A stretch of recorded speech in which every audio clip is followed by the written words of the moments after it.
Ibu Kota Nusantara atau IKN berhasil menggelar upacara kemerdekaan 17 Agustus untuk yang pertama kalinya. Nah, keberhasilan ini sekaligus menjawab keraguan dari banyak pihak. Karena sebelumnya mega proyek IKN ini banyak mendapatkan cibiran dari berbagai media asing. Pasalnya dalam proses pengerjaan, proyek ini harus menelan biaya sekitar 32 miliar dolar atau 500 triliun rupiah.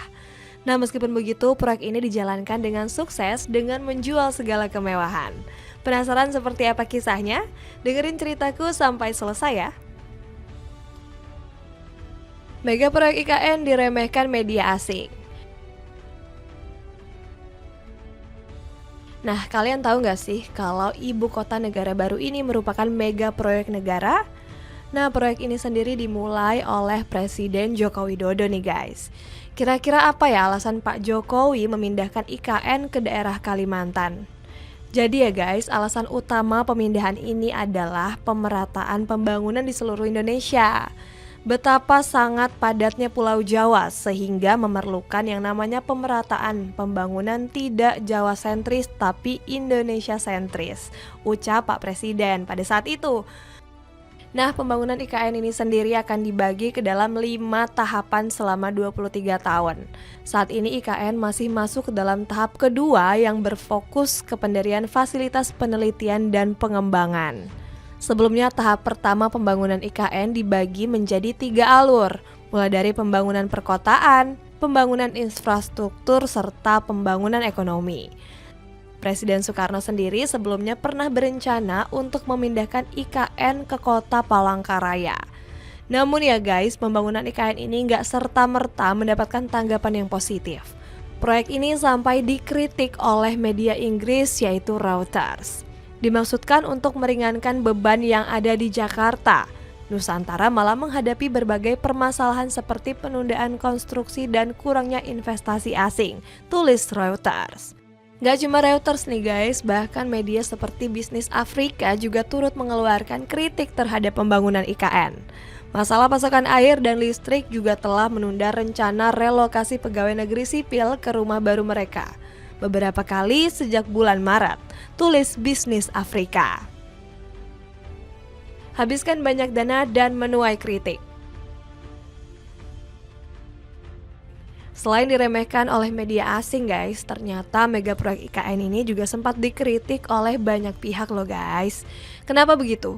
Karena proyek ini sudah menghabiskan dana sebesar 32 miliar dolar. Nah, kalau dirupiahkan, negara sudah menghabiskan sekitar 500 triliun rupiah hanya untuk proyek ini. Gara-gara hal itu, polemik mulai timbul di masyarakat dan dari pejabat pemerintah itu sendiri. Banyak warga yang mengeluhkan besarnya dana yang dikeluarkan untuk membangun IKN. Bahkan nih, Fahrul Razi selaku anggota DPR RI sempat mengeluhkan masalah ini. Menurutnya pembangunan IKN jangan sampai membebankan APBN dan utang luar negeri. Baru saja berjalan setengah tahun, implementasi sudah menunjukkan beberapa masalah. Karena itu pembangunan IKN jangan sampai membebani negara, ucapnya. Nah, selain itu ya, proyek ini juga sempat mendapatkan penolakan dari banyak pejabat. Gak tanggung-tanggung, sekitar 45 tokoh nasional kompak menolak dibangunnya ibu kota negara.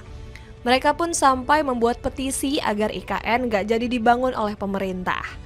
Salah satunya ada mantan Ketua Komisi Pemberantasan Korupsi yakni Bushro Mukodas. Dia mengaku berkomitmen tegas untuk menolak pembangunan IKN.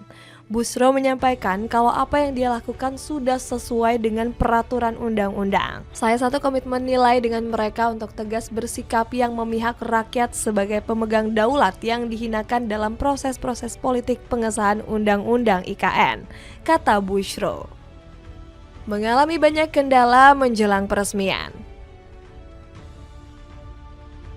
Menjelang peresmian awal kegiatan di IKN pada tanggal 17 Agustus, pemerintah harus menghadapi banyak kendala nih guys. Alasannya karena banyak persiapan yang dikebut oleh beberapa proyek. Media asing Bloomberg sampai menyoroti proses persiapan IKN. Media asal Amerika Serikat ini memberitahukan jika pemerintah harus memotong daftar tamu undangan dan biaya akomodasi. Indonesia telah secara drastis mengurangi rencana perayaan Hari Kemerdekaan 17 Agustus di ibu kota baru karena adanya tantangan dalam menyediakan makanan dan akomodasi di lokasi terpencil, tulis Bloomberg. Selain itu ya guys, media asal Italia yakni Nova News juga ikut meliput permasalahan di IKN. Media asing ini menyebutkan kalau megaproyek IKN mengalami masalah keuangan. Peresmian ibu kota baru Nusantara dijadwalkan besok, pada Hari Kemerdekaan Indonesia. Sebuah proyek kolosal yang dibebani oleh penundaan konstruksi dan kekurangan dana, tulis Nova News. Selain disorot oleh media luar, proyek IKN juga mengalami permasalahan sebelum diresmikan. Bambang Susanto dan Doni Raharjo mundur dari jabatan ketua dan wakil otorita IKN. Bima Yudhistira selaku pakar ekonomi dan hukum menyebut mundurnya kedua orang ini bukan karena masalah sepele guys. Sebab dirinya juga menyoroti pembangunan IKN yang terlalu terburu-buru. Selain itu juga terjadi masalah non-teknis pada perkembangan proyek IKN. Para pekerja proyek sempat kesulitan untuk mengakses air bersih.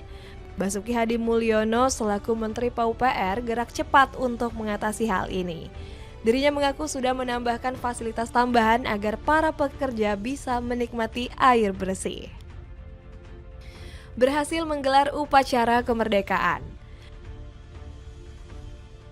Meski begitu ya guys, acara upacara kemerdekaan 17 Agustus ini berhasil digelar di Istana Negara IKN. Joko Widodo merupakan sosok penting kesuksesan dari agenda ini. Bahkan nih, Pak Jokowi sengaja datang lebih pagi ke Istana Negara sebelum acara dimulai. Sang presiden menyempatkan diri dulu untuk berkeliling memantau segala persiapan. Acara ini dimulai dengan pertunjukan pentas seni budaya dari seluruh Indonesia. Kemudian ada juga penampilan dari artis papan atas seperti Novia Bahmit, Olivia Pardede hingga Mawar De Jong. Para atlet peraih emas Olimpiade Paris 2024 juga turut hadir di upacara IKN.